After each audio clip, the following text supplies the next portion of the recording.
Makin jahat, ada narasi dukungan Jokowi 1 periode lagi, padahal ditulis oleh Syardi dari siwar.com. Sebelum kita lanjut, jangan lupa subscribe dan nyalakan loncengnya agar Anda menjadi yang pertama mendapatkan informasi dari jurnal terupdate. Langsung saja kita bahas mengenai satu orang bernama Andi Sinulinga. Sehari 2 hari lalu, dia membuat sebuah cuitan yang bunyinya begini. Deklarasi tambah 1 periode lagi ini dihadiri langsung oleh Presiden Republik Indonesia Joko Widodo dan kelihatannya beliau senang sekali. Ada video yang menunjukkan sekelompok orang yang menyatakan mendukung Jokowi 1 periode lagi. Video tersebut ternyata adalah video pada tahun 2019, bertepatan dengan momen Pilpres 2019. Wajar toh mereka mendukung Jokowi 1 periode lagi karena memang Jokowi nyalon lagi. Liciknya adalah orang ini memposting ulang video tersebut dengan narasi tambah 1 periode lagi tanpa menyebutkan tanggal dan di mana video itu dibuat, sehingga pasti banyak yang berpikir itu video masa kini. Jadi tentu saja ada unsur penggiringan opini seolah pendukung Jokowi mau Jokowi 3 periode. Entah apa tujuannya selain karena punya tujuan politis dan mau membuat gaduh. Dan kalian pasti sudah tahu dukungan politik orang ini mengarah kemana. Saya coba telusuri bentar isi dari beberapa cuitannya. Misalnya ada satu video pertemuan antara Anies dengan AHY dan dia mendukung seolah bangga gitu. Biasanya cuitan tak jelas, cuitan tidak mendidik dan kadang sesat biasanya sering digaungkan oleh kelompok yang memang suka mendukung Anies.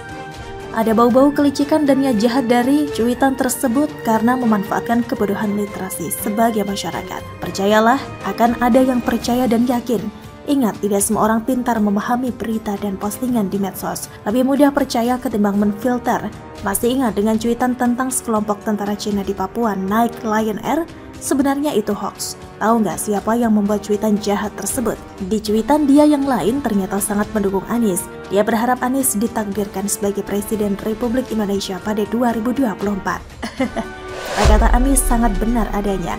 Perilaku pendukung mencerminkan yang didukung. Ada banyak lagi cuitan sampah yang kalau ditelusuri mereka adalah pendukungnya Anies. Tukang pemuja hoaks berkumpul bersama-sama menyamakan persepsi dan mempersatukan visi serta misi. Menjadi tukang ngibul dengan kedok memperbaiki negara yang katanya lagi sakit. Padahal kejiwaan mereka yang mungkin harus diperiksa. Perilaku pendukung mencerminkan yang didukung. Ingat itu baik-baik. Kalau ada satu kutipan bijak dari Anies yang layak dipercaya, inilah dia. Dan coba bayangkan kalau misalnya tahun 2024 nanti Anies jadi presiden. Bagaimana kelakuan pendukungnya? Sekarang ini saja liar bukan main. Arogan melebihi raja paling diktator. Sombongnya seolah lebih kaya dari bos Louis Vuitton. Kalau mereka berkuasa, mungkin bisa dibilang negara ini bakal memasuki masa suram selama minimal 5 tahun. Sekarang ini saja mereka rajin sekali membiarkan narasi sesat dan hoaks, apalagi kalau berkuasa. Pasti bakal banyak menyebarkan kebohongan dan kebodohan publik bakal merajalela. Belum lagi orang-orang besar di balik Anies yang bakal senang bukan kepalang. Si kumis, kayak bisnis berbasis insider information bakal dia manfaatkan sebaik mungkin. Lahan kering bakal basah kembali. Pola pemilu nanti bakal berulang dan sama dengan pemilu sebelumnya. Kalau dulu kelompok tukang bikin gaduh berkumpul jadi satu dan mendukung Prabowo, kali ini pasti akan mendukung Anies karena mereka butuh antitesis dari pemerintahan saat ini dan Anies adalah kandidat terkuat. Jadi Nasdem konyol kalau tidak mau mengakui Anies itu antitesis Jokowi. Wong kadernya sendiri yang pertama kali mengatakan itu lalu dinonaktifkan, padahal itu adalah sebuah kebenaran. Jadi pada pemilu nanti kita bukan saja melawan Anies, tapi juga gerombolan kadrun dan penyebar hoaks serta kelompok oligarki besarnya punya kepentingan super besar untuk menggendutkan perut mereka sendiri. Kalau hanya Anies seorang sebenarnya bukan masalah, tapi yang jadi masalah adalah dua kelompok tadi. Daya rusak mereka sangat luar biasa. Yang satu membodohi masyarakat dengan mindset ala kadrun. Belum lagi tukang teriak khilafah yang bakal senang. Yang satu lagi mengeruk negara ini untuk kepentingan sendiri. Anies hanya boneka yang bisa disetir sesuai kemauan mereka. Waspadalah. Bagaimana menurut Anda? Ngeselin banget, Nasdem bicara dugaan oknum pemerintah ganggu pencapresan Anies. Ditulis oleh Syardi dari siwar.com. Sebelum kita lanjut, jangan lupa subscribe dan nyalakan loncengnya agar Anda menjadi yang pertama mendapatkan informasi dari jurnal terupdate. Nasdem makin ngeselin dan kekanak-kanakan, mungkin minta diketok biar sadar. Belum lama ini Nasdem menyebut ada banyak tantangan dan gangguan dari pihak luar untuk mendukung Anies.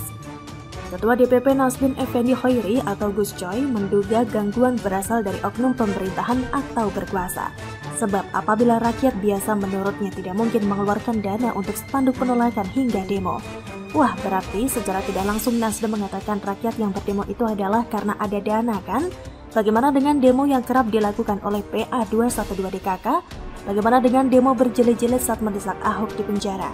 Itu skala demo lebih gede. Berarti ada oknumnya karena rakyat biasa tidak mungkin mengeluarkan dana untuk demo, gitu kan? Dalam hal ini pemerintah kembali jadi pihak yang dituduh terkait adanya hal yang mengganggu pencapresan Anies Baswedan. Nasdem sudah benar-benar keterlaluan di luar batas.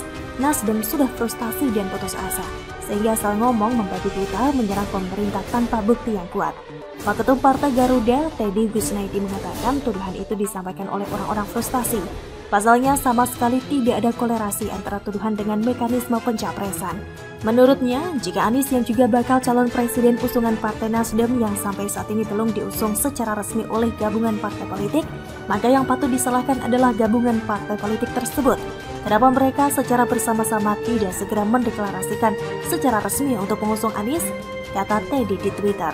Ini menegaskan tuduhan terhadap negara itu merupakan ungkapan frustasi dari internal terkait pencalonan Anies, tapi yang dituduh pemerintah. Karena secara konstitusi jelas bahwa yang punya kewenangan penuh mengusulkan capres adalah partai politik, sehingga tuduhan itu bukan lagi salah alamat tapi alamat palsu, kata dia. Partai satu ini makin lama makin tidak tahu diri.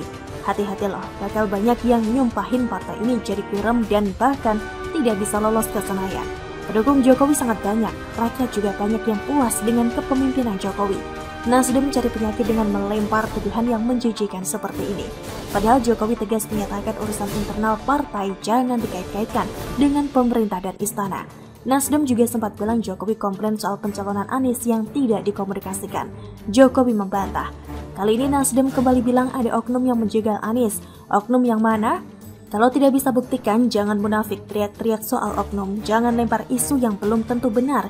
Memangnya gak boleh demo menolak Anies? Apakah Anies itu terlalu sempurna prestasinya sehingga tidak boleh didemo? Apakah Anies gak boleh didemo dan kalau didemo patut dicurigai ada logistik nasi bungkusnya?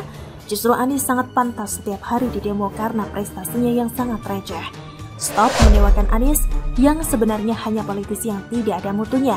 Kinerja kelas teri dan omongan sok kelas kakap. Setidaknya Anies hanya ditolak, demo penolakan hanya skala kecil, bukan skala besar seperti aksi reuni sampah yang dilakukan setiap tahun oleh kelompok penunggu nasi bungkus. Setidaknya Anies tidak diancam dengan barbar, setidaknya pendukung Anies tidak diancam, tidak akan disolatkan jenazahnya. Setidaknya Anies lebih lumayan, tidak terang-terangan mendapatkan intimidasi. Gitu aja langsung play victim ala Papa Nobita. Sudahlah, jangan play victim lagi. Jurus itu sudah basi, jangan dipikir rakyat bakal diam terus di saat Nasdem terus melancarkan tuduhan yang tidak bertanggung jawab. Lama-lama rakyat bisa muak dan jijik. Kalau mau usung Anies silahkan resmikan dukungan, salah sendiri siapa suruh dua partai lain tarik ulur sehingga Anies seolah Anies digantung statusnya. Kalau mau resmikan bisa dilakukan saat ini juga dan detik ini juga. Kalau tidak kunjung dideklarasikan secara resmi, berarti ketiga partai ini punya masalah dan ambisi politik yang tidak berangkul semuanya. Ada yang tidak puas kalau kata Fahri Hamzah, Bandar belum sepakat. Kardus mungkin belum cukup besar dan memuaskan. Ada satu partai lagi yang butuh kardus, partai soalim tapi mata duitan, partai yang munafik. Kalian pasti sudah tahu, bodoh banget kalau memilih partai ini. Bagaimana menurut Anda?